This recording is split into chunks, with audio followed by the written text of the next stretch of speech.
आंबट चटपटीत दहीवाली मिरची आज आपण तयार करणार आहोत। ही मिरची आपण चपाती, रोटी, पराठा कशासोबतही खावा, अगदी टेस्टी लागते आणि बनवायला तर अगदी सोपी आहे। तर चला या रेसिपीला आपण सुरुवात करूयात। दहीवाली चटपटीत मिरची तयार करण्यासाठी अशा प्रकारच्या पोपटी कलरच्या थोड्याशा लांब आणि थोड्याशा मोठ्या म्हणजे जाडसर मिरच्या घ्यायच्या आहेत। या मिरच्या मी स्वच्छ पाण्याने धुवून कोरड्या करून घेतल्या आहेत। मिरचीला आपल्याला मध्यभागी अशा पद्धतीने चिरून घ्यायचं आहे। याच प्रकारे मी सगळ्या मिरच्या चिरून घेते।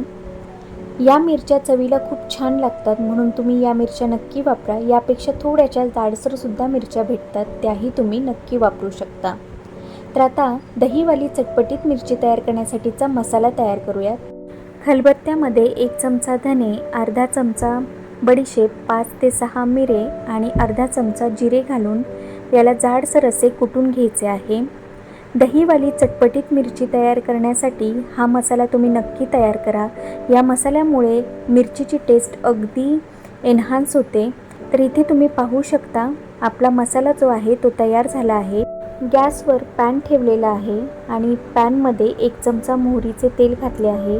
मोहरीच्या तेलाचा वास हा उग्र असतो, तो निघून जाण्यासाठी या तेलाला आपल्याला जास्त हीट करून घ्यायचे असते, म्हणजे त्यातून धूर निघेपर्यंत हे तेल जरा तापवून घ्यायचे असते आणि त्यानंतर यामध्ये आपल्याला फोडणी घालायची असते।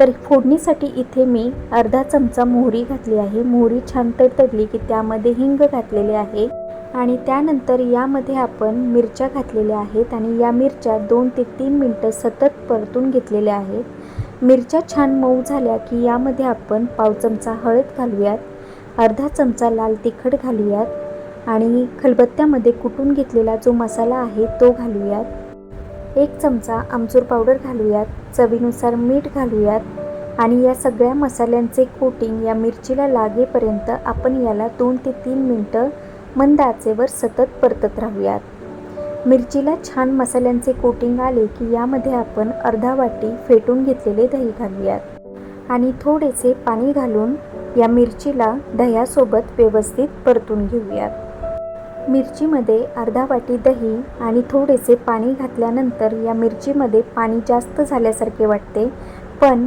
आपण यानंतर मीडियम गॅस ठेवून या मिरचीला 5 ते 10 मिनिटं शिजून देणार आहोत आणि मिरचीतले पाणी पूर्णपणे आटेपर्यंत आपण याला शिजवणार आहोत।